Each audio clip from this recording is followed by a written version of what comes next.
The Nevada desert shimmered under the moonlight, vast and silent, except for the occasional howl of a coyote. Deep within this seemingly empty landscape stood Area 51, its security perimeter marked by sensors, cameras, and armed guards, a fortress of secrets hidden in plain sight. Tonight, something was different. The guards at the north perimeter didn't notice the slight fluctuation in their monitoring systems, a 3-second gap that would change everything in mind. Inside the main security hub, James Harrison, Jim to the few who still respected him, squinted at his monitor. At 67, his eyes weren't what they used to be, but decades of training had taught him to spot anomalies others missed. The electromagnetic readings from Sector 7 showed a pattern he'd never seen before, pulses that defied explanation. "Control, this is Harrison at Station 4. I'm picking up unusual activity in Sector 7. Request permission to investigate." The response came with a barely concealed sigh. "Negative, Harrison. Sensors show all clear. Complete your regular patrol route." Jim's jaw tightened. 30 years ago, no one would have dismissed his concerns. 30 years ago, he'd been Commander Harrison, Navy SEAL decorated veteran of classified Cold War operations that would never appear in history books. Now he was just the old security guard who saw shadows where none existed. He straightened his uniform and adjusted the standard-issue sidearm he carried, a courtesy gesture for a man once trusted with the nation's most advanced weapons. The fluorescent lights reflected off his silver hair as he made his way down the corridor, his movements still carrying the discipline of his military training. "One of these days you'll wish you'd listened to the old man," he muttered, deciding to check Sector 7 despite his orders. Some habits die hard, and disobeying foolish commands to do what was necessary had kept him alive in Czechoslovakia in '89. The facility hummed with the sound of advanced machinery. Scientists and military personnel worked through the night, studying technologies most Americans would never know existed. Jim nodded to the younger guards as he passed, boys who looked at him with a mixture of pity and impatience. The old warhorse who couldn't accept retirement. As he approached Sector 7, the lights flickered momentarily. Jim's hand instinctively moved to his weapon. In 35 years of military and security work, he'd learned that coincidences were often warnings. The sector housed experimental aircraft components, nothing that should cause electromagnetic disturbances. Jim swiped his keycard, entering the restricted area with practiced caution. The vast chamber was filled with partially assembled aircraft, their sleek forms glistening under the industrial lighting. All seemed in order, yet the hairs on the back of his neck stood up. That primal warning system that had saved him more times than he could count. A soft hum emanated from behind a partition wall. Jim moved silently, decades of special operations training evident in each deliberate step. He drew his weapon, holding it with the confidence of someone who'd carried one for most of his life. When he rounded the corner, the sight stopped him cold. A figure crouched beside an open panel in the floor. Slim, humanoid, but definitely not human. Its skin shimmered with a faint blue luminescence, and what appeared to be crystalline patterns traced its visible arms. Before Jim could speak or move, the figure turned, revealing almond-shaped eyes that glowed with an inner light. Female. That was his first coherent thought. Despite the alien features, there was something undeniably feminine about the being. Her face registered shock, then fear, then resignation as she raised her hand slowly, a universal gesture of surrender that surprised him. "I mean no harm," she said in perfect English, her voice carrying a musical quality unlike any human accent. "Please, I need sanctuary." Jim kept his weapon steady, mind racing through protocols for this situation. There were none. Despite all the rumors about Area 51, actual contact with extraterrestrials wasn't something the security manual covered. The being, woman, was injured. A liquid that shimmered like mercury trickled from a wound on her shoulder. "What are you?" Jim asked, surprised at how calm his voice sounded. "I am Lyra, High Sovereign of the Arcturian Alliance." She winced, her luminescent features contorting in pain. "And if you alert your superiors to my presence, your world will face extinction within days." Before Jim could respond, alarms blared throughout the facility. The security breach had been detected. Jim made a split-second decision, one that would alter the course of human history. He holstered his weapon and extended his hand. "Come with me if you want to live," he said, a half-smile forming as he used the line from one of his favorite old movies. "I know a way out." Lyra hesitated only for a moment before accepting his weathered hand. Her skin felt warm and slightly electric against his, like touching a battery with a pulse. Jim led her through a maintenance corridor few knew existed, an escape route he'd mentally mapped years ago out of habit. Old soldiers planned for retreat, even in the safest territory. "Why help me?" she asked as they navigated the narrow passage. Jim didn't look back. "Let's just say I've got experience with ungrateful superiors who don't listen until it's too late. We'll sort out the extinction talk once we're clear." They emerged near an old service entrance just as the facility lockdown initiated. Jim disabled the camera with practiced efficiency, then led her to his battered pickup truck parked in the employee lot. Within minutes, they were driving through the desert, the facility's lights receding in the rearview mirror. Only when they'd put 20 miles between themselves and Area 51 did Jim allow himself to process what he'd done. He'd compromised national security, aided a potential threat, thrown away what little reputation he had left. And yet, watching the injured alien in his passenger seat as she gazed at the star-filled desert sky, he couldn't bring himself to regret it. "Your stars look different from down here," she said softly. "You've seen them from somewhere else?" Jim asked. Lyra nodded, pressing a hand to her wounded shoulder. "From the observation deck of my ship, before my brother's betrayal, before the Krell came." She turned to face him, her eyes reflecting the starlight. "Human, you've taken a great risk for me. I won't forget it." Jim chuckled humorlessly. "Name's Jim, Jim Harrison, and risk is an old companion of mine." The desert night enveloped them as the truck headed south. Jim Harrison, forgotten hero of wars no one remembered, had just become Earth's first line of defense against a threat no one knew existed. And somehow it felt right. Dawn broke over the Arizona landscape as Jim's truck rumbled down a dirt road that hadn't seen maintenance in decades. Dust billowed behind them, painting their retreat in earth tones visible for miles. Bad tactical situation, but they had few options. "My place is just ahead," Jim said, nodding toward a modest cabin nestled against a rocky outcropping. "It's not much, but it's off the grid. No electricity bills, no paper trail." Lyra studied the dwelling with curious eyes. "You live separately from your urban centers. By choice." "After Sarah died, couldn't stand the city anymore." Jim's voice roughened at the mention of his wife. "Too many people asking if I was okay. Too many memories around every corner." The cabin revealed Jim's dual nature, military precision alongside humble simplicity. Solar panels angled perfectly on the roof. A rainwater collection system fed an underground cistern. Inside, books lined hand-built shelves. Historical analyses, technical manuals, dog-eared paperback novels with cracked spines. A wall displayed framed photographs. Jim in his Navy uniform, medals gleaming. Jim and a smiling woman with kind eyes beside a lake. Jim among serious-faced men in unmarked combat gear. "Your mate?" Lyra asked, gesturing to the woman in the photos as Jim helped her to the couch. "Wife, Sarah. Cancer took her 3 years ago." Jim disappeared into the bathroom, returning with a first aid kit. "Now let's look at that shoulder." Lyra's wound defied conventional medicine. The mercurial substance had congealed, but beneath it her tissue seemed to shimmer between solid and energy states. Jim cleaned around it as best he could, applying antiseptic more out of habit than certainty it would help. "Your medical knowledge is impressive for a security guard," Lyra observed. "Field medic training. SEAL teams need men who can shoot and stitch." Jim wrapped a bandage around her shoulder, his weathered hands gentle despite their strength. "Now about that extinction talk." Lyra's expression darkened. "My brother Draven has seized control of our council, allying with the Krell Empire, conquerors who consume worlds. They've systematically eliminated advanced civilizations across 3 sectors." She touched the bandage gingerly.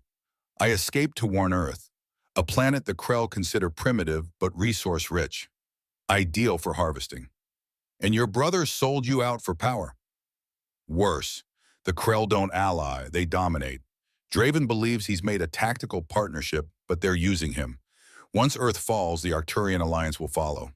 Well, Jim absorbed this, his face impassive, but mind calculating with military precision.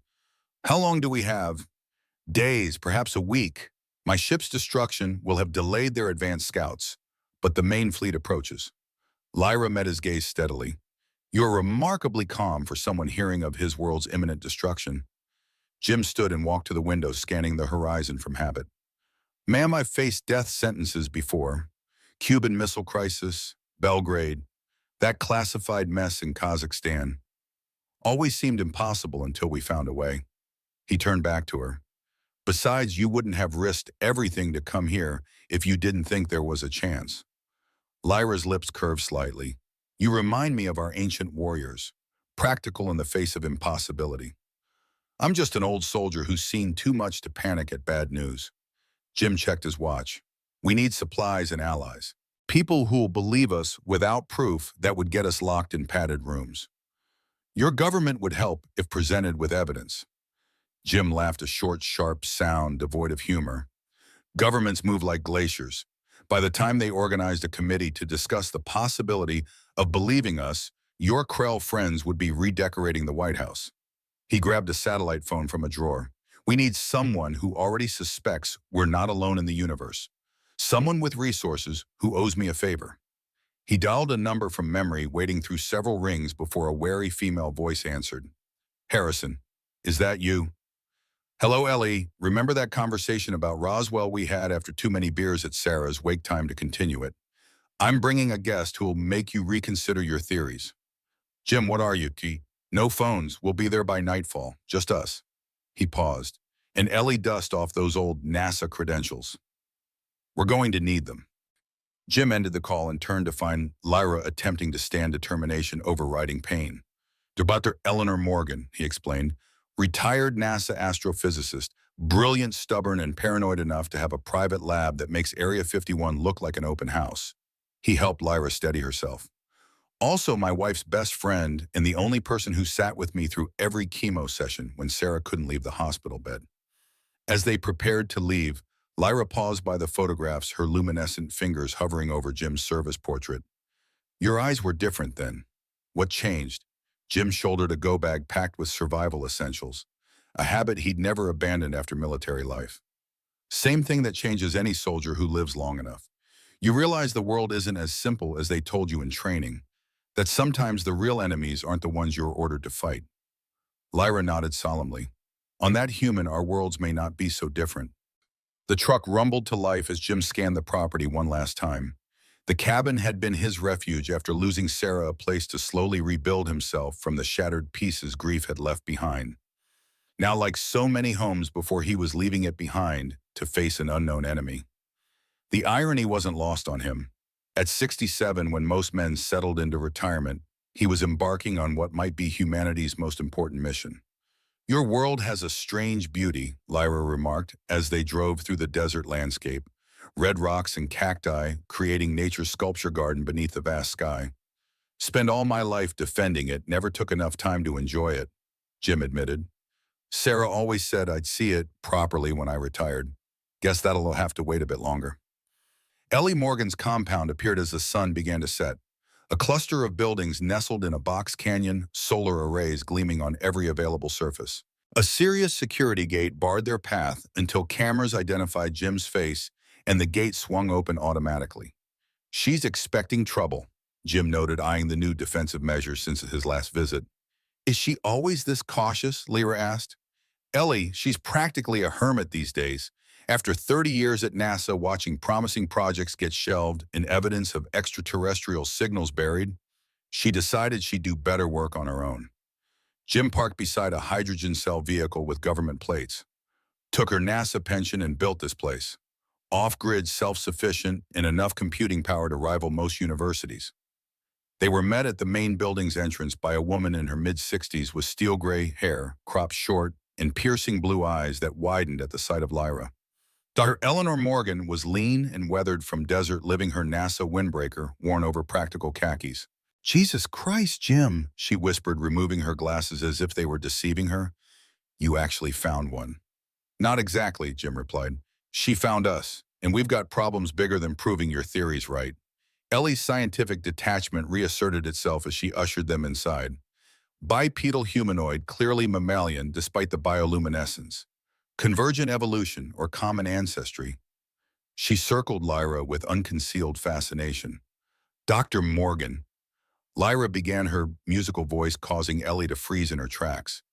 I understand your scientific curiosity, but there isn't time. My wound requires treatment beyond human medicine, and Earth faces imminent invasion. Ellie's expression shifted from wonder to alarm. Invasion by your species. No, by the Krelvan, a species that makes Arcturians look as peaceful as your Buddhist monks. Lyra winced as the movement aggravated her injury. She needs medical attention first, Jim interrupted. Then we brief you on everything. Ellie led them to a lab that doubled as an infirmary. I've got basic medical equipment, but without knowing her physiology, I can guide you, Lyra said, easing onto an examination table. My body can heal itself with the right energy catalyst. Your electrical system should provide enough power. What followed was a crash course in Arcturian biology. Under Lyra's direction, Ellie connected specialized cables to the compound's power system, creating a modified energy field around the wound. The mercurial substance began to absorb the electricity, incorporating it into the healing process. Fascinating, Ellie murmured, recording everything with a small camera. Your cells appear to transmute energy directly into matter. A simplification, but essentially correct, Lyra confirmed. We evolved on a planet with extreme electromagnetic fluctuations. Our bodies adapted to harness energy as other species use oxygen. As the treatment progressed, Jim briefed Ellie on the events at Area 51 and Lyra's warnings.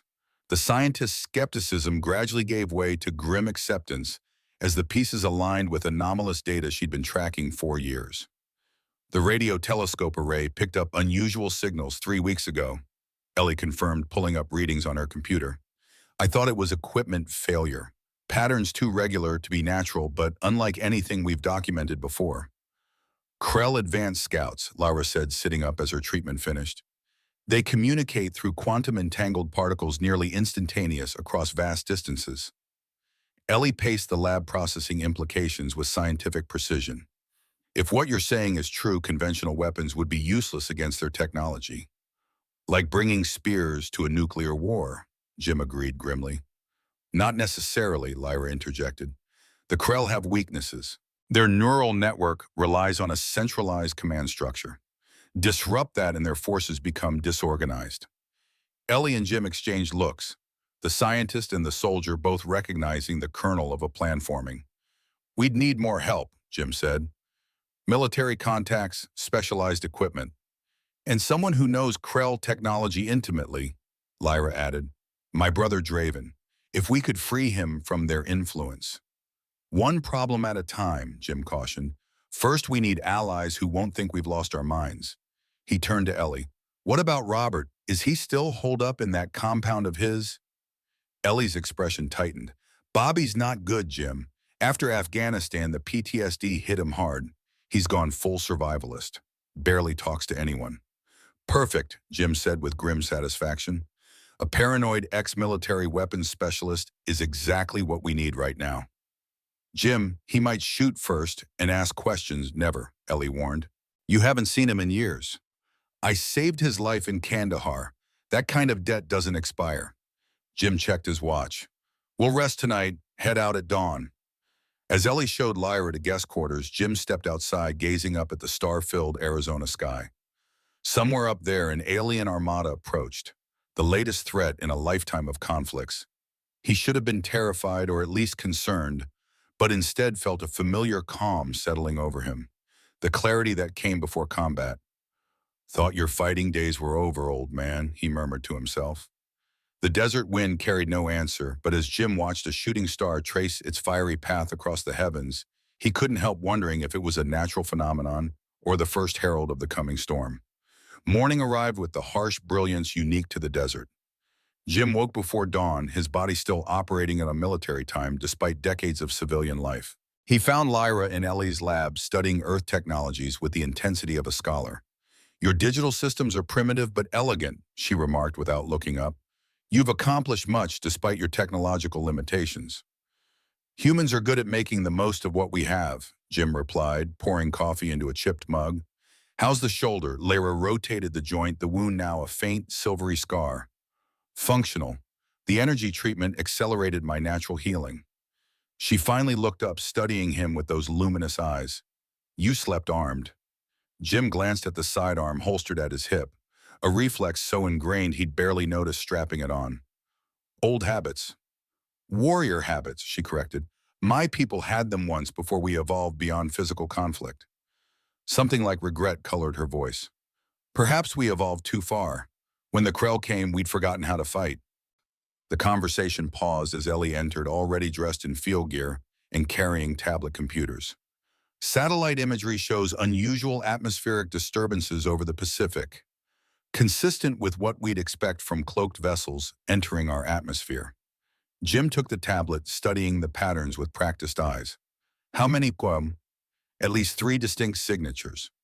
Scout ships based on size estimates. Lyra examined the data, her expression grave. Advanced reconnaissance. The main fleet will follow once they have identified key strategic targets. She traced the trajectory with a luminescent finger. They're establishing a standard hemispherical approach pattern. How long before the main assault? Jim asked. 3 days, perhaps 4. The weight of billions of lives settled over the room. Jim handed the tablet back to Ellie, decision made. We move now. Get everything you need for mobile operations. We're going to see Bobby. Robert Bobby Williams lived 90 minutes away in a converted missile silo he'd purchased after his dishonorable discharge from Special Forces. Once the most brilliant weapons developer in the military's Black Operations Division, his mental health had deteriorated after witnessing the civilian casualties caused by his inventions in Afghanistan. The drive took them through increasingly isolated terrain, dirt roads giving way to barely visible tracks. Jim drove with focused attention, recognizing the subtle signs of surveillance. Motion sensors disguised as rocks cameras, hidden in dead trees. He knows we're coming, Jim noted as they approached a seemingly abandoned entrance built into a hillside. Will he welcome us? Lyra asked. Jim's weathered face remained impassive. Define welcome. They stopped 50 yards from the entrance. Jim stepped out, hands clearly visible, and stood beside the truck. For long moments, nothing happened. Then a speaker crackled to life from an unseen location. Harrison, a rough voice burned by whiskey and cigarettes. Thought you'd be dead by now. Likewise, Bobby. We need to talk. We've got nothing to say to each other. Turn around. Jim stood his ground. Code red November, Bobby. Just like Kazakhstan. A long silence followed. Kazakhstan had been their darkest mission. A nuclear extraction that went catastrophically wrong, leaving them as the only survivors. Code Red November was their private shorthand for extinction-level threat. The hillside entrance finally opened, revealing a reinforced steel door and a man who barely resembled the Special Forces operative Jim had once known. Robert Williams was skeletally thin, his once powerful frame diminished by years of isolation and PTSD. A wild beard covered half his face and suspicious eyes peered from beneath an unkempt mane of gray hair. Most telling was the modified assault rifle held with unwavering precision despite his physical deterioration. You've got 10 minutes, Bobby growled, and that's only because you dragged Ellie into whatever mess you found. As they entered Bobby's underground fortress, Jim felt Lyra tense beside him. The silo had been converted into a combination living quarters, weapons development lab, and doomsday preparation facility. Monitors displayed feeds from dozens of security cameras. Weapons of both conventional and experimental design lined the walls. Bobby's eyes widened at the sight of Lyra, but to his credit, the weapon didn't waver. What the hell is that? I am Lyra, High Sovereign of the Arcturian Alliance, she responded with quiet dignity. Bobby barked a harsh laugh. Of course you are. Harrison, you always did find the strangest allies. He gestured with the rifle. Main room. Talk fast. The central chamber of the silo was dominated by a holographic projection system displaying global military movements in real time, clearly hacked from defense networks. Bobby kept his distance rifle ready as Jim explained the situation with military precision, omitting nothing. When Jim finished, Bobby stared at him in silence before turning to Ellie. You believe this? Ellie nodded. The data supports everything they've said, Bobby. I've tracked the atmospheric anomalies myself. Bobby finally lowered his weapon, but his expression remained skeptical. So an alien queen shows up, tells you doomsday is coming, and you what? Plan to save the world with a disgraced scientist, a washed-up SEAL, and a crazy weapons designer. That's a suicide squad, not a resistance force. We've faced worse odds, Jim said quietly. In Kosovo, maybe. Not against an interstellar invasion fleet. Jim stepped closer, voice dropping. Remember what you said in Kazakhstan, after the reactor meltdown? When we thought we were already dead from radiation poisoning. Bobby's eyes flickered with the memory. Better to die fighting than lying down. Still true, Jim pressed. And this time it's not just some remote village or faceless civilians in a conflict zone. It's everyone, Bobby. Sarah's nieces in Minnesota. Ellie's grandkids in Colorado. Your sister in Portland. Something shifted in Bobby's posture. The mention of his estranged sister cracking through layers of paranoia and isolation. He set the rifle aside and moved to his computer system, typing rapidly.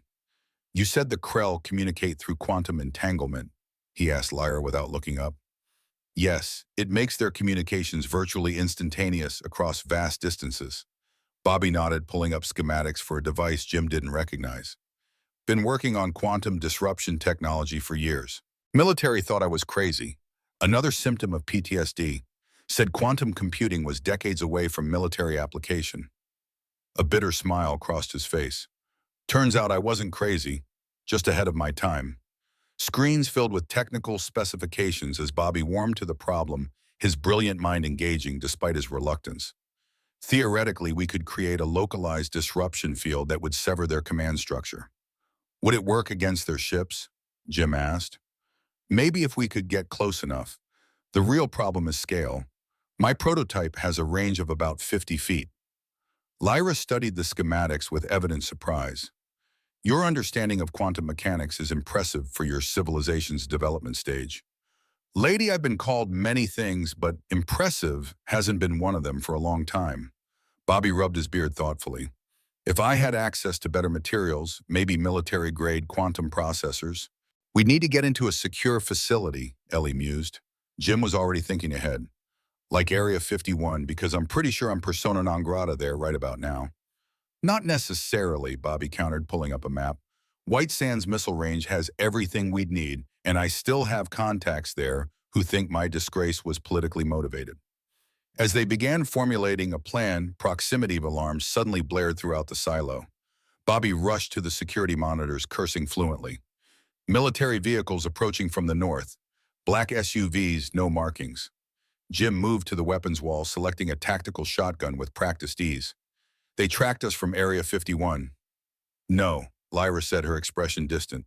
Worse, I sense Krell biosignatures. They've found us sooner than I anticipated. Bobby activated defensive measures with a series of commands. How many? At least 6. Advanced scouts likely disguised to pass as human. Lyra winced, pressing a hand to her temple. Their neural network is actively scanning for me. The security cameras showed 3 black SUVs stopping half a mile from the silo entrance. Men in dark suits emerged, seemingly human, until the camera zoomed in on their eyes, revealing subtly wrong proportions and an unnatural stillness. They move wrong, Bobby observed, like they're wearing human bodies that don't quite fit. Biological camouflage, Lyra confirmed. The scouts are piloting genetically engineered human replicas. Jim checked the shotgun with practiced efficiency. Can they be killed? The biological shells are vulnerable, but destroying them only forces the Krell consciousness to seek new hosts. We must disable their neural link to truly stop them. Bobby disappeared into a back room, returning with a modified backpack device. Prototype quantum disruptor. Never field tested. He handed Jim a small remote. 30-second charge up. 10-second discharge. 1 shot before it needs to cool down. The invaders had reached the outer perimeter sensors. Jim formulated a plan at the rapid tactical assessment. Bobby, take Ellie and Lyra through the emergency exit. Get to White Sands, start working on a larger version of the disruptor. And leave you to face them alone, Ellie protested. That's suicide, Jim. It's strategy, Jim corrected. I'll delay them, test the disruptor, then follow your trail. We need Lyra's knowledge and your scientific expertise more than my fighting skills right now. Bobby recognized the logic of a tactical retreat. There's a secondary exit through the old missile shaft. Comes out 2 miles east where I keep an emergency vehicle. As they prepared to split up, Lyra approached Jim, concern evident in her luminous features. James Harrison, your willingness to sacrifice yourself for a planet that has forgotten you is Remarkable. Jim checked his ammunition with the calm precision of a veteran. Not planning on sacrificing anything, ma'am. Just buying time. He met her gaze steadily. Besides, I've been fighting other people's wars my whole life. Might as well fight one that actually matters. Bobby handed Jim additional weapons and a communication device. Channel 3 is encrypted. Contact us when you're clear. If I'm clear, Jim corrected grimly. When, Bobby insisted, you survive Kazakhstan, you'll survive this. The moment held the weight of decades of shared combat experience, an unspoken acknowledgement that this might be their final mission together. Then Bobby turned away, leading Ellie and Lyra toward the escape tunnel. Alone in the control room, Jim positioned himself strategically, the quantum disruptor at his feet and conventional weapons within easy reach. On the monitors, he watched the Krell advance, moving with the eerie precision of predators in ill-fitting human disguises.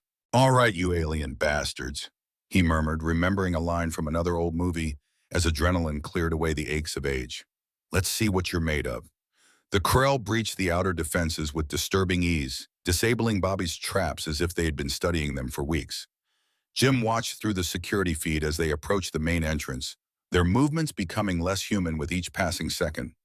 Joints bending at unnatural angles, heads rotating too far, fingers extending into tool-like appendages. This wasn't his first last stand. As he waited for them to breach the final door, memories flashed through his mind. Pinned down in Belgrade with dwindling ammunition. The bunker in Kazakhstan filling with radiation while he applied a tourniquet to Bobby's leg. Holding Sarah's hand during her final moments, fighting an enemy he couldn't see or shoot. The main door buckled under some unseen force. Jim positioned himself behind reinforced cover, the quantum disruptor ready at his side. When the door finally gave way, the creatures that entered only vaguely resembled humans. Their disguises deteriorating now that they'd found their quarry. Skin stretched too tight over elongated skulls. Fingers fused into metallic implements. Eyes glowing with an internal light that reminded him perversely of Lyra's, but cold and predatory. The lead Krell tilted its misshapen head, scanning the room. The Arcturian sovereign has been here, it stated in a voice that sounded like multiple people speaking in perfect synchronization. Where is she now human? Jim didn't answer. The creature took another step forward. Your primitive weapons cannot harm us permanently. Surrender the sovereign, and your death will be efficient. Jim allowed himself a small smile. You know, throughout my career, I've had the privilege of fighting communists, terrorists, drug lords, and corrupt governments. He adjusted his grip on the shotgun. Never thought I'd add aliens to that list before retirement. The Krell advanced as one, their movements unnaturally coordinated. Jim fired the shotgun, catching the leader squarely in the chest. The creature staggered but didn't fall, black fluid seeping from a wound that began closing almost immediately. As I said, primitive weapons are ineffective, the Krell leader repeated, advancing again. Wasn't trying to kill you with that, Jim replied, dropping the shotgun and grabbing the quantum disruptor's remote. Just needed you a little closer together. He activated the device as the Krell lunged toward him. For a moment, nothing happened. Then a wave of invisible energy pulsed outward from the backpack. The effect on the Krell was immediate and horrifying. Their coordination collapsed instantly, bodies convulsing as their neural links shattered. Inhuman screams filled the bunker as they clawed at their own heads. The biological shells they inhabited beginning to break down without the controlling intelligence. Jim didn't wait to see more. Grabbing essential weapons and supply of eyes, he sprinted for a secondary escape route Bobby had shown him years ago, a maintenance shaft that led to the surface a quarter-mile from the main entrance. As he emerged into the harsh desert sunlight, a massive explosion rocked the ground beneath him. Bobby's failsafe, the silo was destroying itself, burying the Krell scouts under tons of reinforced concrete. Jim allowed himself only a moment to catch his breath before orienting himself eastward, where the others would be waiting. The quantum disruptor had worked, confirming their theoretical advantage. But the scouts would be missed, and their destruction would only accelerate the Krell's plans. As he began the long trek across the desert, Jim felt something he hadn't experienced in years. Purpose. Not the hollow duty that had driven him since Sarah's death, but genuine purpose. The irony wasn't lost on him that it took an alien invasion to make him feel alive again.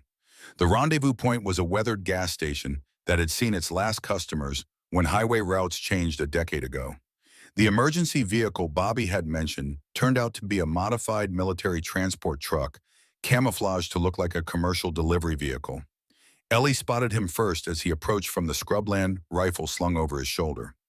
"Jim, thank God." The relief in her voice betrayed how little she had expected to see him again. Bobby emerged from beneath the truck's hood, wiping grease from his hands. "Testing the disruptor." "It worked," Jim confirmed, accepting a canteen of water from Ellie. "Took out all six. Their coordination collapsed completely." Lyra studied him with those luminous eyes that seemed to see beyond his weathered exterior. "You've confirmed our strategy is viable, but the main fleet carries quantum stabilizers that will make disruption more difficult." Jim drank deeply before responding. "Then we'll need a bigger disruptor and a way to get it close to their command ship." "White Sands has the materials," Bobby said, closing the truck's hood. "The real question is whether we can build something powerful enough in time." "We don't have a choice," Jim replied simply, climbing into the truck. "Let's move." As they drove toward White Sands missile range, Lyra sat beside Jim, watching the desert landscape with curious eyes. "Your planet has such extremes. Barren wasteland alongside rich life. Kind of like people," Jim observed. "The same species that creates poetry and music also builds weapons that can destroy worlds. Yet you fight to save them all, not just the poets." Jim's weathered hands remained steady on the wheel. "Everyone deserves a defender, ma'am, even those who've forgotten what it means to be defended." The New Mexico border approached as the sun began to set, painting the desert in gold and crimson. In the distance, strange lights flickered in the upper atmosphere, too stationary to be aircraft, too mobile to be stars. "More scouts," Lyra said quietly, following Jim's gaze. "The invasion has begun." The White Sands missile range spread across the New Mexico desert like a secret kingdom of concrete and steel. Approaching its perimeter in the pre-dawn light, Jim studied the security measures with a veteran's eye. Motion sensors disguised as desert flora. Surveillance cameras rotating with mechanical precision. Armed guards patrolling in predictable patterns. A comfort to those who designed the system, a gift to those who needed to breach it. "Your military defenses are impressively thorough, yet fundamentally flawed," Lyra observed from beside him as they crouched behind a ridge overlooking the facility. "They defend against known threats while remaining blind to the unexpected." Jim adjusted the night vision binoculars, focusing on the guard rotation. "That's humanity in a nutshell. We build walls against yesterday's enemies while tomorrow's walk through the front door." Bobby approached carrying modified communication equipment cobbled together from his bunker supplies. His time in isolation had done nothing to diminish his technical genius. "Marcus Green still commands the Experimental Weapons Division. If anyone will believe us, without shooting first, it's him." "Green," Jim lowered the binoculars. "Thought he retired years ago after that congressional hearing about UFO disclosure." Bobby's laugh held no humor. "Officially, yes. Unofficially, they buried him here to keep him quiet. Running black projects nobody else would touch." The sky brightened incrementally, revealing more of the sprawling complex. Ellie joined them, clutching a tablet displaying atmospheric readings. Multiple anomalies in the upper atmosphere. The Krell ships are positioning themselves in geosynchronous orbits over major population centers. Standard conquest formation.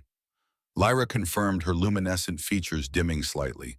What Jim had come to recognize as her expression of concern. "They're preparing for simultaneous strikes." Jim handed the binoculars to Bobby. "How well do you know Green?" "We served together in Gulf War I, stayed in touch until my discharge." Bobby focused on the command building. "He's a true believer, Jim. Spent his career trying to convince the brass that extraterrestrial contact was inevitable and we needed to prepare. And they rewarded him by exiling him to the desert." Jim nodded, decision made. "Make the call." Bobby used a secure frequency to contact Green, directly bypassing official channels.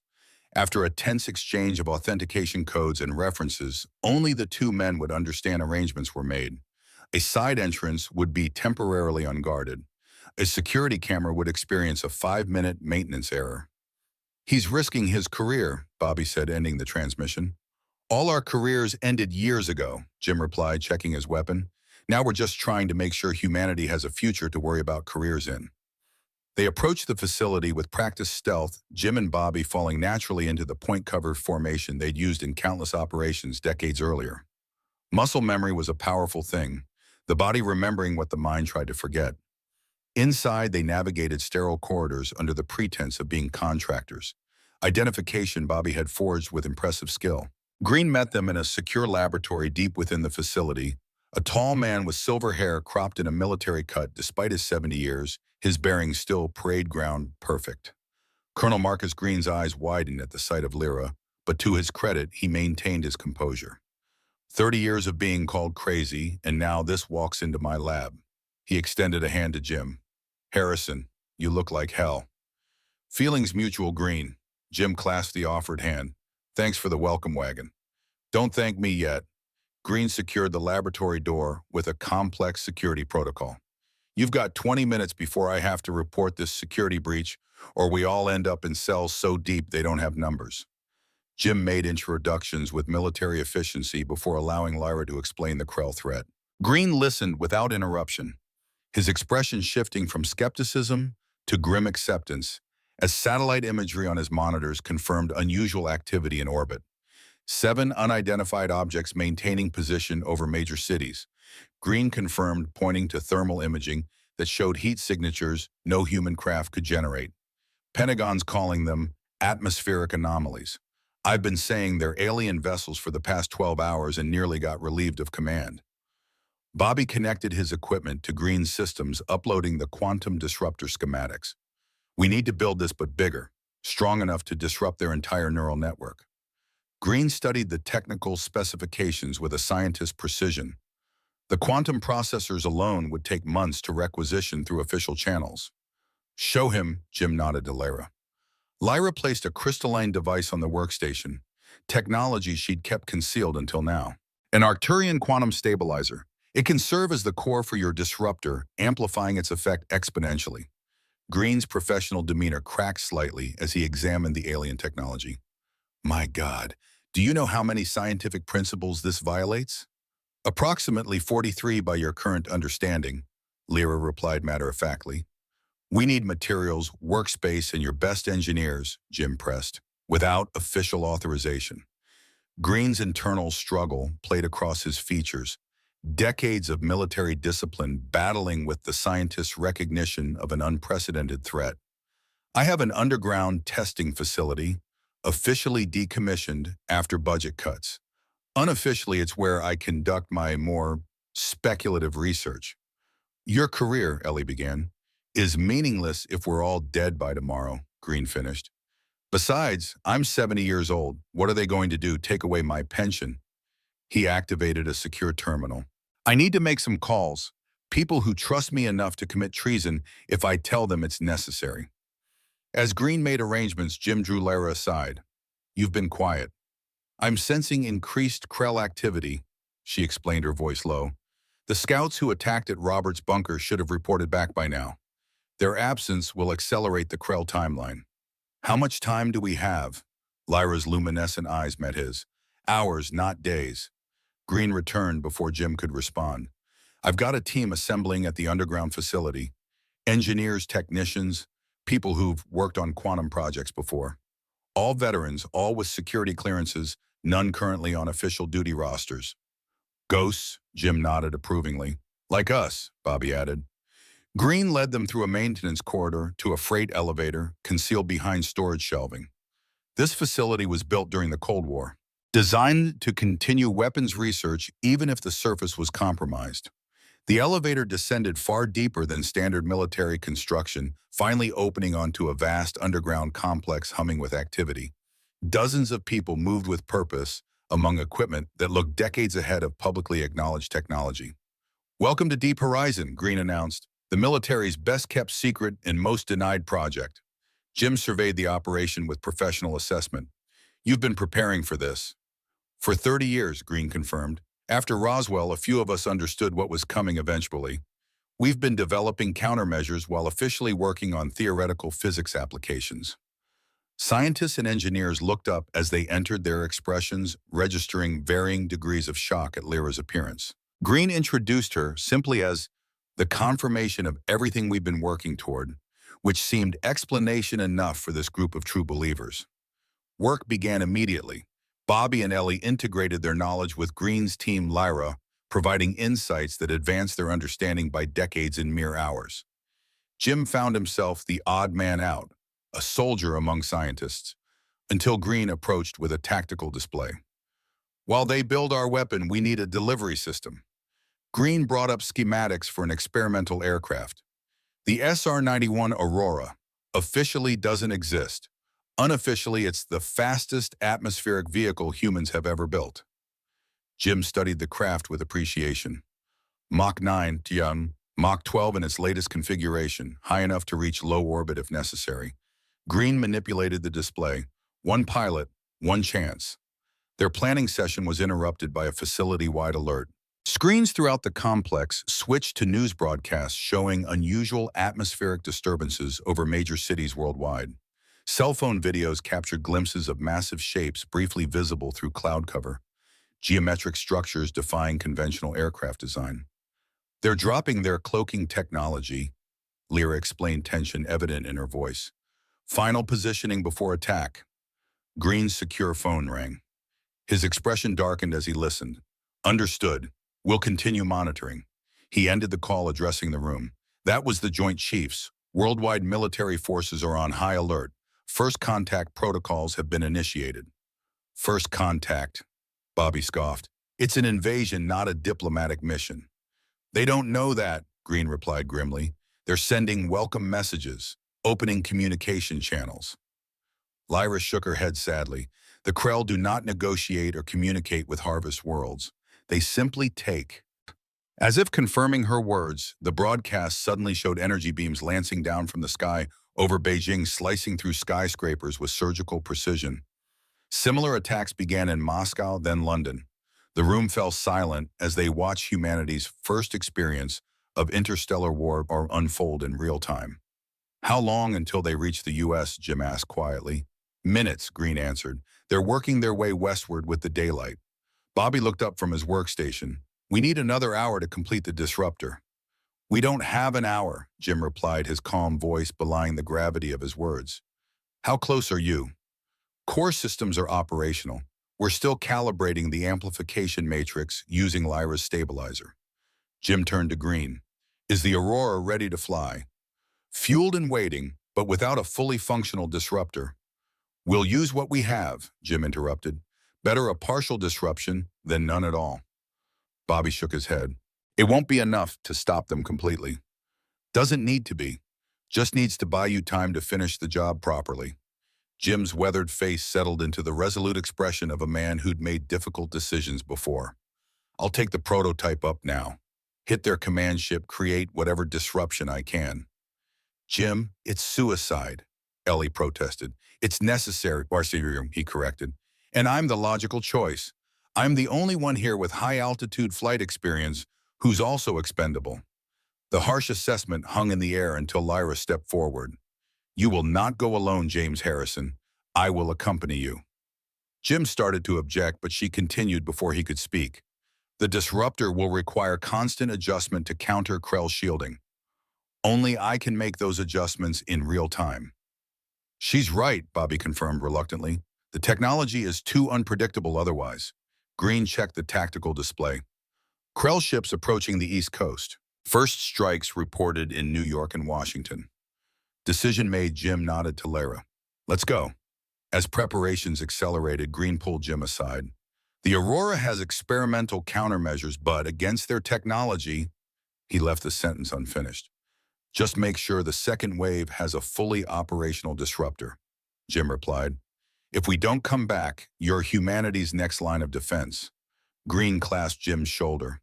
It's been an honor, Commander Harrison. Likewise, Colonel. Jim allowed himself a grim smile. For what it's worth, I always believed your UFO theories. I know. You were the only one at that Pentagon briefing who didn't laugh. The Aurora waited in a specialized hangar, its sleek black form seeming to absorb light rather than reflect it. Designed for a single pilot, its cockpit had been hastily modified to accommodate a passenger. The prototype disruptor, streamlined from Bobby's original design but still bulky, occupied much of the limited space. Jim completed the pre-flight checks with practiced efficiency. Despite decades since his last military flight, the procedures returned with muscle memory's persistence. Lyra watched him work, her luminescent features reflecting in the cockpit glass. "You've accepted the probability of death with remarkable calm," she observed. Jim secured the final system without looking up. "Death's been my co-pilot for most of my life, ma'am. We've got an understanding." "Yet you fight to live." "Always." Jim finally met her gaze. "Accepting death doesn't mean welcoming it, just means recognizing it as part of the mission parameters." The hangar doors opened to reveal the New Mexico sky, now ominously dark, despite the early hour. Unnatural storm clouds gathered as Krell ships manipulated Earth's atmosphere for their strategic advantage. "Atmospheric disturbances will make the ascent turbulent," Green warned over the communication system. "Once you're above 80,000 feet, you should clear most of it." Jim acknowledged powering up the Aurora's engines. Their distinctive rumble built to a scream as the craft prepared to defy gravity and human limitations alike. Launching in 3, 2, 1, the Aurora shot forward with acceleration that would have incapacitated a younger pilot without Jim's experience. G-forces pressed them back as the experimental craft climbed at an angle that defied conventional aerodynamics, its specialized engines transitioning seamlessly from air-breathing to internal oxidizer modes. Below them, the New Mexico desert shrank with alarming speed. Above, the sky darkened from blue to indigo to the star-studded black of near space. Through it all, Jim's hands remained steady on the controls, his breathing regulated despite the physical strain. "Approaching optimal altitude," he reported, voice tight from the G-forces. "Preparing for orbital insertion." Lyra monitored the disruptor, her fingers dancing across its crystalline interface. "The command vessel is directly above what you call Chicago, largest energy signature in the formation." "Understood. New heading." Jim adjusted course, the Aurora's hull beginning to glow from atmospheric friction despite its advanced cooling systems. Warning alerts flashed across the instrument panel. "We've been detected," Jim announced calmly. "Defensive measures engaging." The Aurora released a cloud of specialized countermeasures, a combination of radar-absorbing particles and electromagnetic disruptors developed through decades of reverse engineering alien technology from crash sites the government officially denied. "Will not fool them for long," Lyra warned, making rapid adjustments to the quantum disruptor. "Their targeting systems are recalibrating." Jim pushed the Aurora harder, exceeding its theoretical limits as they approached the massive Krell command ship, a geometric monstrosity of angles and protrusions that seemed to violate the laws of physics. Energy weapons began to track them, lancing through space with deadly precision. "Evasive maneuvers," Jim stated unnecessarily as he threw the Aurora into a series of rolls and dives that strained both craft and pilot. Decades fell away as combat instincts took over his aged body, responding to the demands of survival with adrenaline-fueled precision. A near miss bathed the cockpit in blinding light. Warning sirens blared as systems overloaded. "Port stabilizer damaged," Jim reported. "Maintaining course. Range to target, 30 seconds.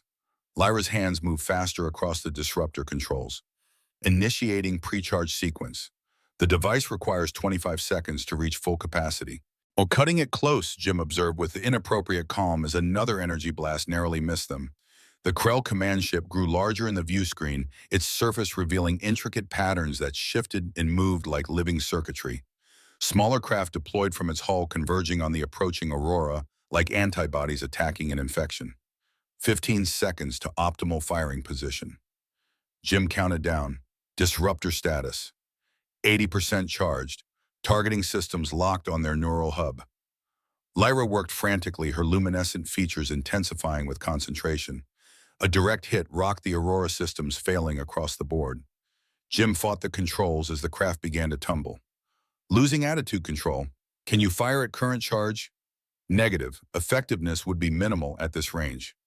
Jim forced the dying craft back on course through sheer will, ignoring the temperature warnings as the cockpit began to overheat from damaged cooling systems. "Then we get closer." "Jim, the Aurora can't withstand another direct hit." "Doesn't need to." He locked the controls in position, the Aurora now on a collision course with the command ship's central hub. "Just needs to deliver the package." Understanding dawned in Lyra's eyes. A kinetic impact. "Oldest weapon in the book." Jim overrode the ejection system safeguards. "When I give the word trigger, the disruptor, and brace for ejection." The distance closed rapidly. Krell weapons struggled to lock onto the Aurora as Jim executed a series of evasive maneuvers that the craft wasn't designed to perform, systems failing with each second. 5 seconds to impact, Jim announced. Disruptor status. Fully charged. The command ship's neural hub filled their view screen, a pulsating crystalline structure at the vessel's heart. Now, Lyra activated the disruptor as Jim triggered the ejection sequence. The cockpit blew away from the doomed Aurora just as the quantum wave erupted from the device, intersecting with the kinetic impact of the craft against the Krell ship. The resulting explosion was unlike anything in human experience, not merely physical, but rippling through dimensions humans couldn't perceive. The ejection pod tumbled wildly through the aftermath, its systems overwhelmed by forces they weren't designed to monitor. Jim fought to stabilize their descent as the pod plummeted toward Earth, heat building on the shielding as they re-entered the atmosphere. Beside him, Lyra manipulated emergency controls with desperate precision. Impact in 3 minutes, he reported, voice steady despite their dire situation. Guidance systems non-responsive. I can create a partial stabilization field, Lyra replied, her hands glowing as she interfaced directly with the pod's systems. But our descent angle is too steep. Below them, Lake Michigan approached with terrifying speed. Jim worked the manual controls, trying to adjust their trajectory to a survivable angle. Aim for the water. It's our best chance. The pod shuddered violently as Lyra's energy field interacted with Earth's atmosphere, creating a luminescent bubble around them that slowed their descent incrementally. Not enough for a safe landing, but perhaps enough to survive. Jim, Lyra said suddenly, her voice unnaturally calm, the Krell neural network is destabilizing. The disruptor worked better than we anticipated. Jim spared a glance at the tactical display, which showed Krell ships worldwide beginning to drift from their attack positions. Will it stop them? Temporarily. The effect will cascade through their fleet for approximately 6 hours before their secondary systems compensate. 6 hours. Time for Bobby and Green to deploy the completed disruptor. Time for humanity to organize a proper defense. It would have to be enough. Brace for impact, Jim warned as the pod's heat shielding began to fail. Lake Michigan rushed toward them, its surface deceptively peaceful from their altitude. James, Lyra said, using his first name for the first time, whatever happens, know that your actions today have given both our peoples a chance. Jim allowed himself a smile, not the grim expression of a soldier facing death, but the genuine smile of a man at peace with his choices. Been looking for a good fight since they forced me into retirement. Can't think of a better one than this. The pod struck the water at an angle that would have been fatal without Lyra's energy field cushioning the impact. Even so, the force threw Jim against the restraint's consciousness, fleeing as water began to pour through fractured seams in the hull. His last sensation was Lyra's luminescent hand gripping his, warm, electric, and somehow reassuring as darkness claimed him. Consciousness returned in fragments. The antiseptic smell of a medical facility, the rhythmic beep of monitoring equipment, the dull ache of injuries partially healed. Jim opened his eyes to a room he didn't recognize. Military in its utilitarian design, but unlike any hospital he'd encountered. He's awake, a familiar voice announced, Ellie sounding exhausted but relieved. Figures moved into his field of vision. Bobby looking more kempt than he had in years, his wild beard trimmed to military regulations. Green uniform immaculate despite the dark circles under his eyes. And Lyra, her luminescent features dimmed with what Jim now recognized as fatigue but alive. Welcome back to the land of the living, you crazy old bastard. Bobby greeted him, gruff voice betraying more emotion than he'd likely admit. Quite a splash you made in Lake Michigan. Jim's throat felt like sandpaper. The Krell Green handed him a cup of water. In disarray, your attack on their command ship created a cascading failure in their neural network. When we deployed the completed disruptor 6 hours later, it finished what you started. The worldwide military response has driven their remaining ships from Earth orbit, Ellie added. For the first time in recorded history, all nations are cooperating against a common enemy. Jim turned his attention to Lyra. Your brother. Alive, she confirmed. When the neural link collapsed, the Krell control over him broke. He has contacted the loyal elements of the Arcturian fleet. They will arrive within days to help secure this sector against Krell reinforcements. Jim attempted to sit up, wincing as his body protested. His left arm was encased in a medical device he didn't recognize, and bandages covered much of his torso. How bad? 3 broken ribs, fractured radius, concussion, and enough bruising to qualify as modern art, Ellie recited. You should have died, Jim. Would have, he acknowledged, if not for our alien ally. He met Lyra's luminescent gaze. Thank you. Your actions saved both our worlds, she replied simply. A broken arm seems a small price. Jim looked around the room, noting the military security measures and unfamiliar technology. Where are we? Deep Horizon's medical wing, Green explained. Officially, you don't exist right now. The world's governments are still deciding how to break the news about both the Krell attack and the existence of friendly aliens like the Arcturians. And unofficially, Green smiled, the first genuine smile Jim had seen from the man in decades. Unofficially, you're the hero who saved the planet, even if the public may never know your name. Jim leaned back against the pillows, unexpectedly exhausted by the brief conversation. Never much cared for public recognition anyway. As his visitors noticed his fatigue and prepared to leave, Lyra remained behind. She approached his bedside, her movement graceful despite her own injuries from the crash. James Harrison, she began, formal yet warm, on my world, warriors who demonstrate exceptional courage are honored with a life bond to those they have protected. It creates a connection that transcends ordinary allegiance. Jim watched her curiously, sensing the importance of the moment, despite his limited understanding of Arcturian culture. When we crashed, she continued, the impact would have killed you. Your body was failing. I used our life bond technique to share my energy with you, sustaining your vital systems until rescue arrived. Jim glanced at his bandaged arm, suddenly understanding the strange sensations he'd been experiencing, a subtle warmth and occasional flickers of awareness that weren't his own. What does that mean exactly? It means, Lyra said with gentle gravity, that our life forces are now connected. Some of my essence flows through you, and some of yours through me. She hesitated, choosing her words carefully. Among my people, such a bond is formed only in the most significant of circumstances, between individuals whose destinies are intertwined. Jim absorbed this information with the calm acceptance that had carried him through decades of extraordinary situations. Will it wear off? No, the bond is permanent.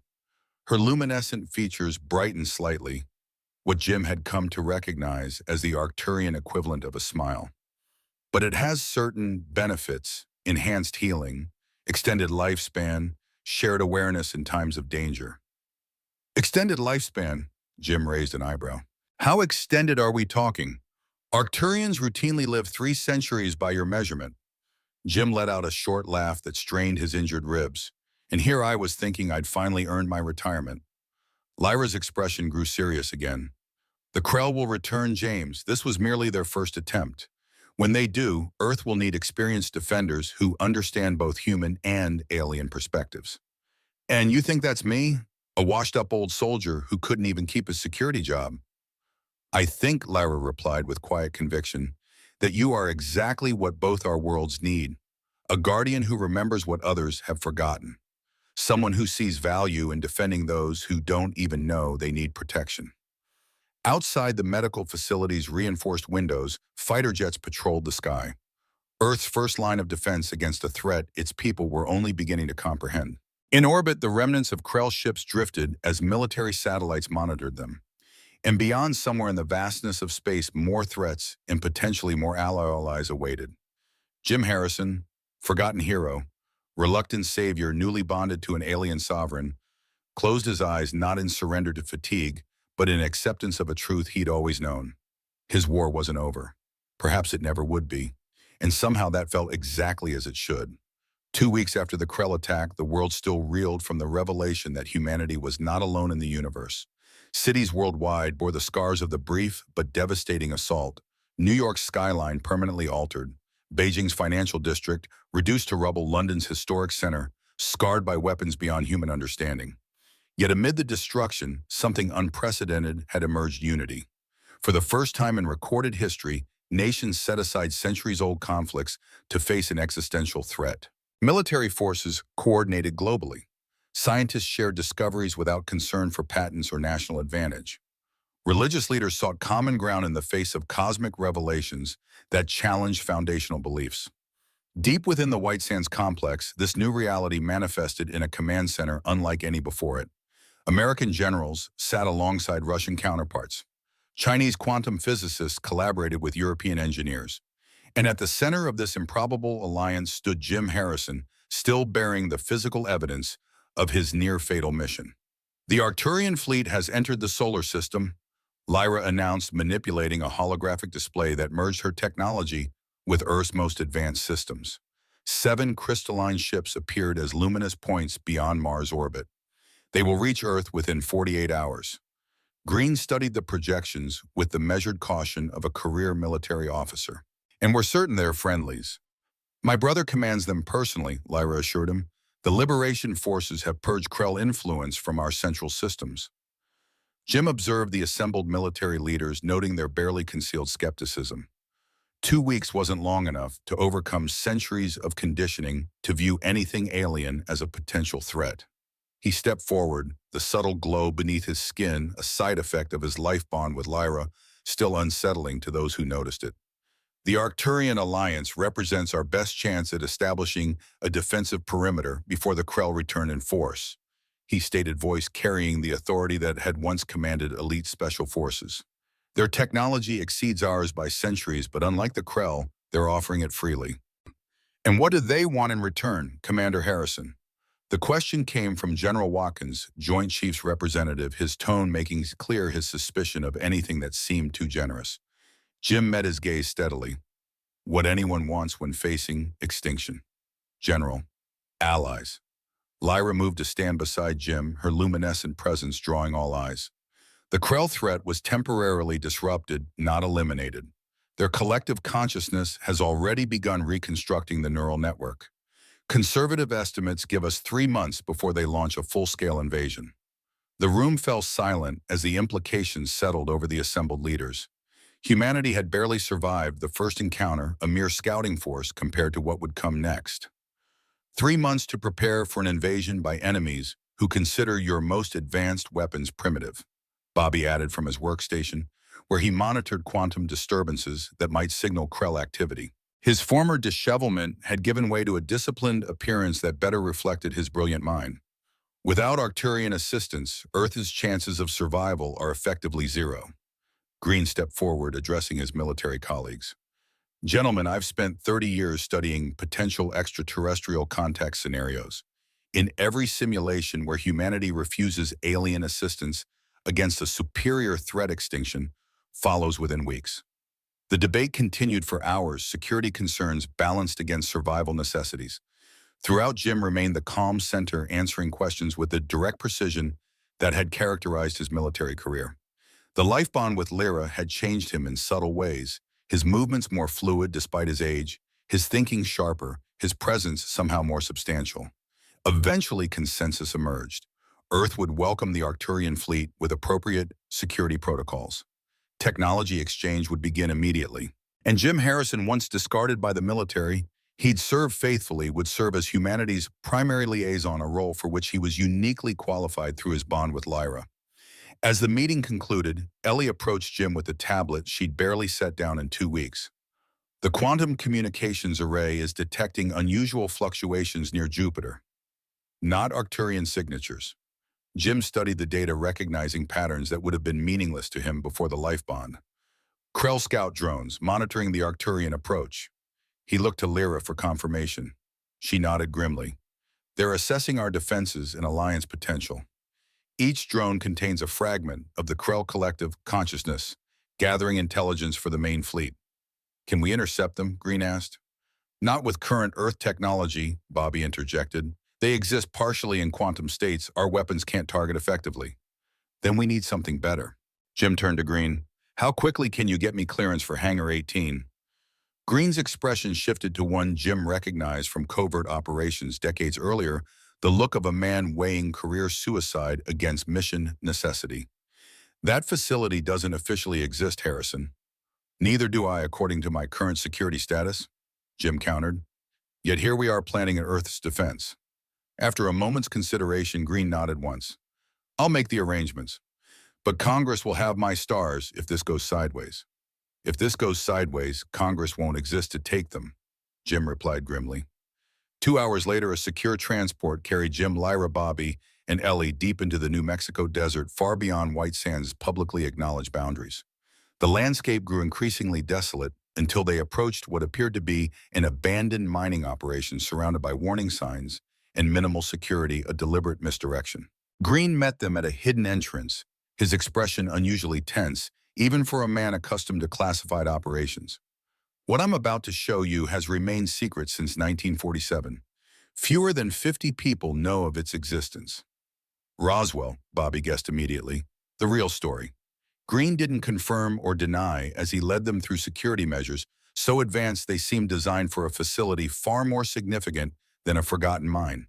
Biometric scanners, quantum encryption locks, and guard stations manned by soldiers whose insignia belonged to no recognized military unit. The elevator descended for nearly 2 minutes before opening onto a vast underground complex. The central chamber housed something impossible, a craft clearly not of Earth origin. Partially disassembled, its hull bore the distinctive crystalline patterns of Arcturian design, yet different in fundamental ways. Lyra froze at the sight, her luminescence flaring with recognition. "A forerunner vessel," she whispered, awe evident in her voice. "From before the Great Schism." Forerunner, Ellie asked, scientific curiosity overriding security concerns. "The ancient ones, those who came before both Arcturians and Krell. They seeded countless worlds with the foundations of life, including Earth." Lyra approached the vessel reverently. "This ship is over 50,000 years old." Green confirmed the impossible truth. "It crashed in 1947. The occupants didn't survive, but the technology has been the foundation of our most significant advancements. Semiconductor miniaturization, fiber optics, quantum computing principles, all reverse engineered from this single craft." Jim studied the vessel with tactical assessment. Despite its age and partial disassembly, the design that suggested capabilities far beyond even modern Arcturian ships. "Is it operational?" "Partially," Green admitted. "We've managed to activate approximately 30% of its systems over the decades. Power generation, some navigation capabilities, limited defensive measures." "With Lyra's knowledge, could we get it fully operational?" Jim pressed. Lyra circled the ancient craft, her fingers tracing patterns in the air that interacted with previously invisible systems. "The quantum core remains intact, with proper interfacing." Her eyes met Jim's, understanding passing between them through their bond. "Yes, it would require merging current Arcturian technology with Earth's adaptations, but it's possible." "How long?" "With your engineers working alongside me, perhaps 2 weeks." Jim shook his head.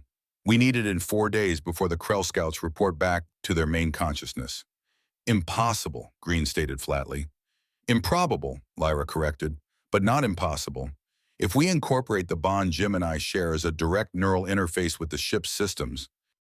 She hesitated, concern evident. "What aren't you saying?" Jim asked quietly. Lyra's luminescence dimmed slightly. "Such an integration would further merge our consciousnesses. The distinction between human and Arcturian would become less defined. There would be side effects." "What kind of side effects?" Ellie asked, medical concern evident in her voice. "Accelerated transformation. Jim's physiology and already adapting to the initial bond. This would advance the process exponentially." The implications hung in the air. Jim had noticed the changes already increased strength despite his age, accelerated healing, the subtle glow beneath his skin when emotions ran high. What Lyra proposed would push him further from human baseline towards something neither fully human nor Arcturian. "Do it," he said without hesitation. "Jim," Ellie protested, "you don't understand what this could mean long term." "I understand that without this ship, Earth dies." Jim's weathered features settled into the resolute expression familiar to those who'd served with him. "Besides, I'm 67 years old, not like I had that many years left anyway." Bobby stepped forward, examining the ancient vessel with an engineer's precision. "We'll need quantum stabilizers, adaptive interfaces, power amplification systems." He turned to Green, "But sorry, your best engineers, all of them, around the clock." Green nodded, once military decisiveness reasserting itself. "You'll have everything you need." For the next 4 days, the classified facility transformed into a fusion of Earth and Arcturian technology. Scientists and engineers worked alongside Lyra, integrating systems that defied conventional physics. Bobby orchestrated the technical aspects with brilliant efficiency, his years of isolation forgotten as he directed teams with the confidence of his former military role. Throughout, Jim and Lyra underwent a process without precedent in human experience. Seated within a modified chamber of the Forerunner vessel, they allowed their bond to deepen and expand, becoming the living bridge between ancient technology and modern necessity.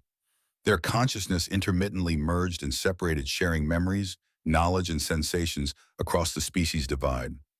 Jim experienced glimpses of Arcturian history, the majestic crystal cities of their homeworld, the devastating first contact with the Krell, the centuries of technological advancement driven by existential threat.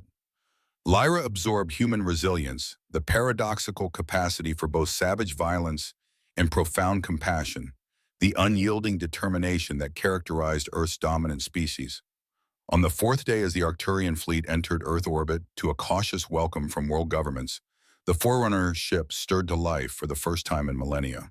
Systems long dormant illuminated the underground chamber with prismatic light.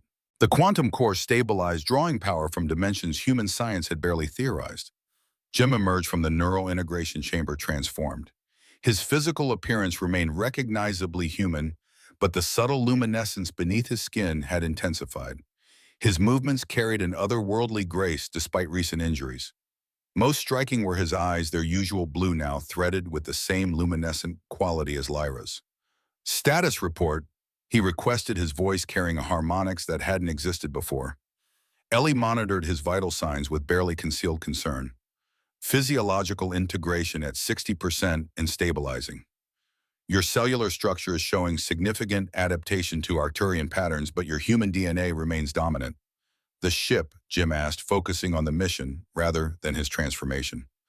Operational beyond our most optimistic projections, Bobby reported from the main engineering station.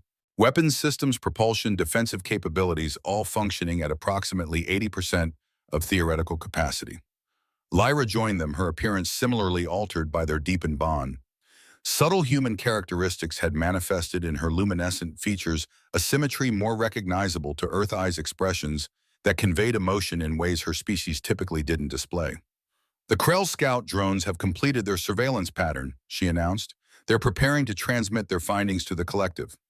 Then we intercept them before transmission completes, Jim decided, moving toward the Forerunner vessel with newfound familiarity. Its systems responded to his approach, access points materializing as if recognizing its new pilot. Green stepped forward. Harrison, this mission hasn't been authorized by Joint Command. We're still establishing protocols with the Arcturian fleet. By the time your committees finish writing protocols, General, the Krell will have our complete defensive posture. Jim didn't break stride as he entered the ship. Sometimes you have to make the call on the ground. Lyra followed him aboard, their movements synchronized through their shared consciousness. The neural interface is prepared. We can pilot directly through our bond. Bobby rushed to complete final system checks. The quantum disruptor has been integrated with the main weapons array. Theoretical effectiveness against Krell scouts is high, but untested in actual combat conditions. Then we'll test it, Jim replied simply. Within minutes, the ancient vessel hummed with energy as preparation for launch began. The facility's massive ceiling panels retracted to reveal a vertical shaft extending to the surface, an escape route designed decades earlier for a ship that hadn't flown in 50 millennia. Ellie approached the ship's entrance, conflicted emotion evident in her expression. Jim, your physiology is still adjusting to the bond acceleration. We don't know how combat stress might affect the process. Jim offered a smile that carried both human warmth and Arcturian serenity. Sarah always said I'd find a way to avoid proper retirement. He clasped Ellie's hand briefly. Monitor from the command center. We'll maintain quantum communication link throughout. As final launch preparations completed, Green approached for a last word. Good hunting, Commander. He hesitated, then extended his hand. For what it's worth, I'm sorry about how things ended after Kazakhstan. You deserve better from the country you served. Jim accepted the handshake, noting how Green carefully avoided reacting to the subtle luminescence of his skin. Water under the bridge, Marcus. We've got bigger concerns now. The Forerunner ship lifted silently, inertial dampeners negating acceleration effects, that would have crushed ordinary vessels. It rose through the vertical shaft and emerged into the New Mexico night, its ancient hull reflecting starlight for the first time in human history. To any observers, it would have appeared as nothing more than an unusual light in the sky, its advanced cloaking systems rendering it nearly invisible to conventional detection. But within the vessel, Jim and Lyra experienced something unprecedented as their consciousness fully merged with the ship's systems. Perception expanded beyond human limitation. The solar system appeared not as distant points of light, but as an interconnected web of gravitational influences and energy patterns. Earth itself pulsed with the collective consciousness of billions of lives. And near Jupiter's orbit, the Krell Scout drones manifested as discordant interruptions in the cosmic harmony, artificial intelligences consuming and analyzing everything in their path. Target acquired, Jim announced, the ship responding to his thoughts more than his words. Intercept course plotted. The Forerunner vessel crossed the distance to Jupiter in minutes rather than the months conventional spacecraft would require, its quantum drive manipulating space-time in ways human physics considered impossible. The Krell scouts detected their approach too late, their evasive maneuvers handicapped by the transmission preparations already underway. Quantum disruptor at full capacity. Lyra reported her consciousness intertwined with Jim's in the ship's neural interface, targeting primary scout cluster. The weapon discharged not a conventional energy beam, but a cascading wave of quantum disruption that propagated through multiple dimensions simultaneously. The effect on the Krell scouts was immediate and devastating. Their partially quantum nature made them exceptionally vulnerable, their consciousness fragments disintegrating as the wave passed through them. Direct hit on primary cluster. Bobby confirmed through the quantum communication link. Scout signatures destabilizing. But the victory proved short-lived. The remaining scouts, recognizing the existential threat, abandoned their transmission protocols and converged on the Forerunner vessel with suicidal intent. Evasive maneuvers, Jim commanded the ship, responding instantly to his neural directives. The ancient vessel danced through space with impossible grace, avoiding the first wave of Krell counterattacks. Its defensive systems activated automatically prismatic energy shields, deflecting quantum lances that would have vaporized conventional spacecraft. Through their shared consciousness, Jim felt Lyra's strategic assessment forming. They're attempting to form a neural link between remaining units. If they succeed, even a partial transmission to the collective would compromise Earth's defenses. Jim processed this with the tactical efficiency that had defined his military career, enhanced by Arcturian pattern recognition. We can't destroy them individually in time. We need to disrupt them simultaneously. A plan formed in their merged consciousness, dangerous, potentially fatal, but with the highest probability of success. Without needing verbal communication, they directed the Forerunner ship into the heart of the remaining scout cluster. "Harrison, what are you doing?"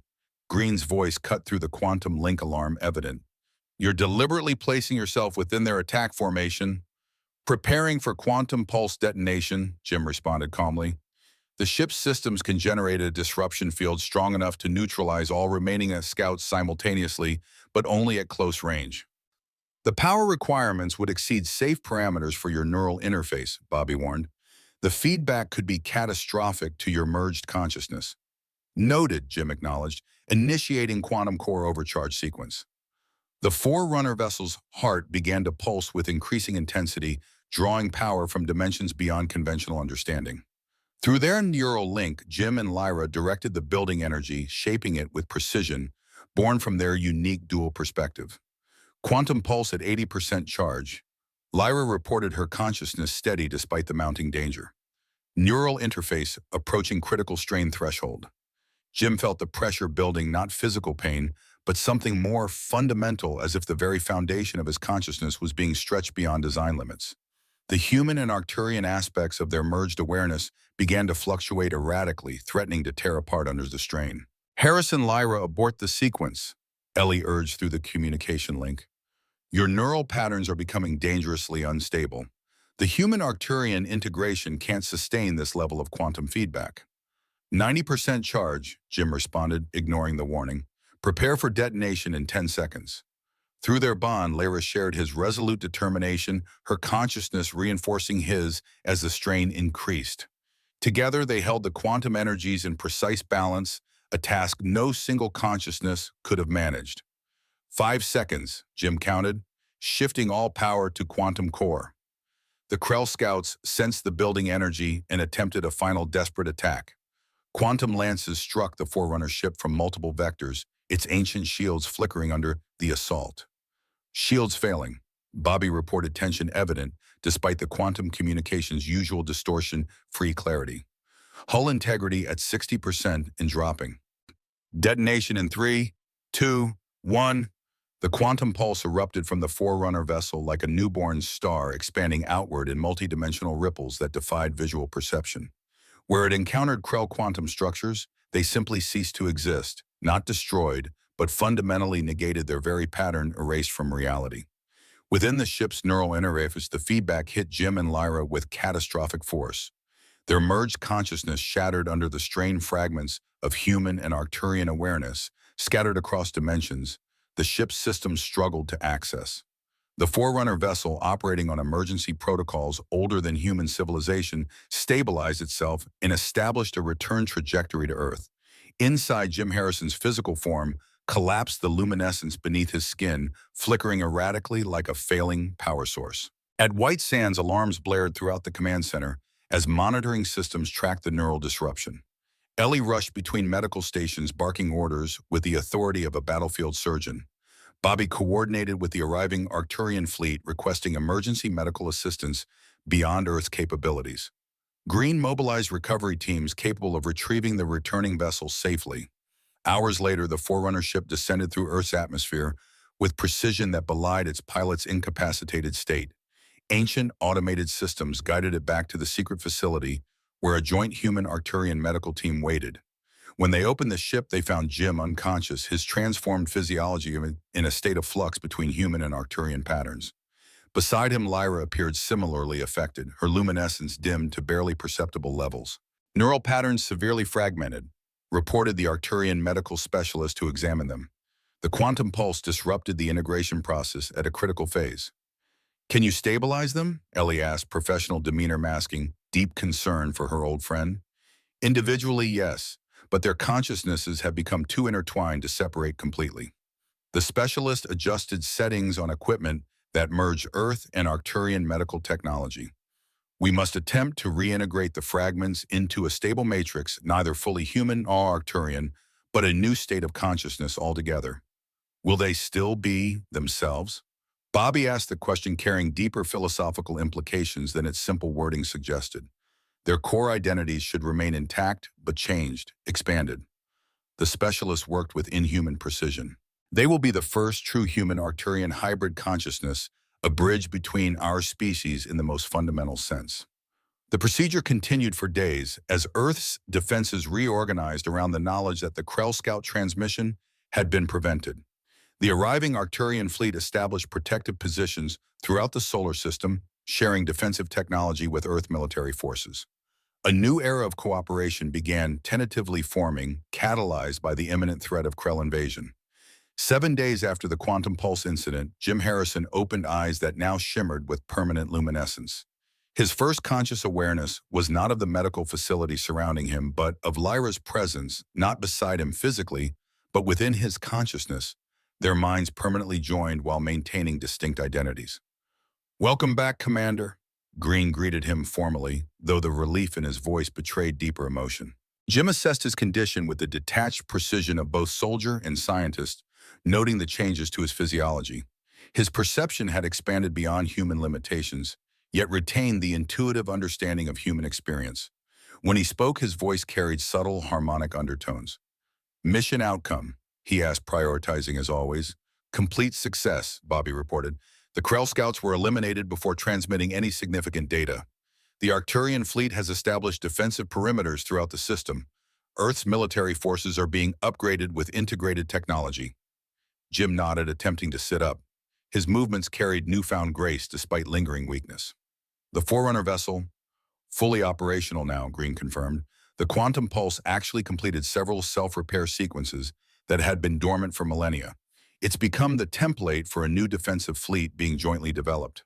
Ellie approached with medical scanners that combined Earth and Arcturian technology. Your physiological integration has stabilized at approximately 55% Arcturian pattern. The neural integration is more complex. Your consciousness and Lyra's exist in a quantum entangled state. I can feel her, Jim confirmed. Not as a separate presence, but as an extension of myself. I feel the same, came Lyra's thoughts within their shared consciousness. We have become something unprecedented. The Arcturian High Council is calling it a sovereign bond, Bobby explained. Apparently, it's mentioned in their most ancient prophecies, the joining of two species consciousness as a precursor to a greater alliance. Jim absorbed this with the pragmatic acceptance that had defined his long career. Mystical prophecies meant less to him than practical outcomes. And the Krell threat, delayed but not eliminated, Green answered grimly. The Arcturian intelligence suggests we have perhaps 6 months before their main fleet arrives. The difference is that now we'll be ready for them. Jim stood carefully testing his transformed body's capabilities.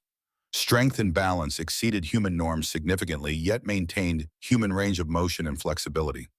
When he looked at the assembled team, he perceived not just their physical presence, but subtle energy patterns unique to each individual. 6 months to prepare Earth's defenses, integrate Arcturian technology, and establish a unified command structure. He nodded decisively. We've faced worse odds. Have we? Ellie asked skeptically. Kazakhstan, Bobby reminded her. 3 men against an entire separatist brigade with a melting down nuclear reactor as the timer. Jim allowed himself a smile that blended human warmth with Arcturian serenity. The difference is that this time, we're not fighting for some classified objective or political necessity. We're fighting for everything human and Arcturian alike. 3 days later, Jim Harrison transformed beyond fully human, but carrying humanity's core strengths, stood before an unprecedented gathering at the newly established Joint Species Defense Command. Military leaders from Earth's major powers sat alongside Arcturian commanders, including Draven, now freed from Krell influence and reunited with his sister through the unique bond she shared with Jim.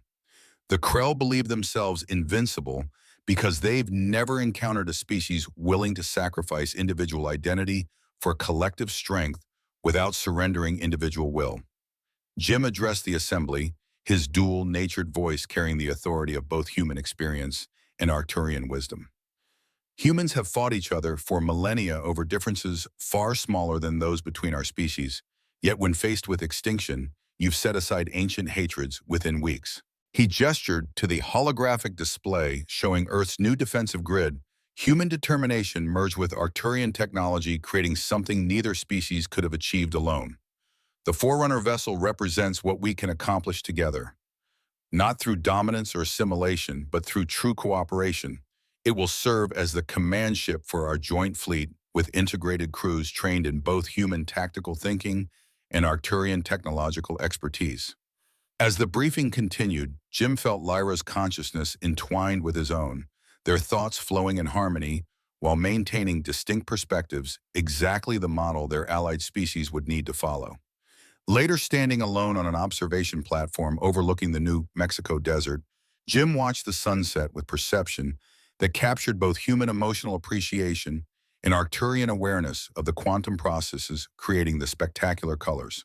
Draven approached his formal Arcturian military bearing somewhat relaxed after weeks of cooperation with human counterparts. My sister's consciousness speaks highly of you, James Harrison. She believes your bond represents the future for both our species. Just doing my job, Jim replied with characteristic understatement. Someone needed to build the bridge. You've become more than a bridge, Draven observed. You are the proof that our species can achieve something greater together than either could alone. Jim considered this feeling, Lyra's agreement, resonating through their bond. I spent decades fighting other people's wars, Draven. Classified operations, political objectives, conflicts most civilians never knew existed. Always wondered if any of it really mattered in the end. He gestured toward the horizon where the first stars became visible as darkness fell. Now we're fighting a war that unquestionably matters, for the survival of both our worlds.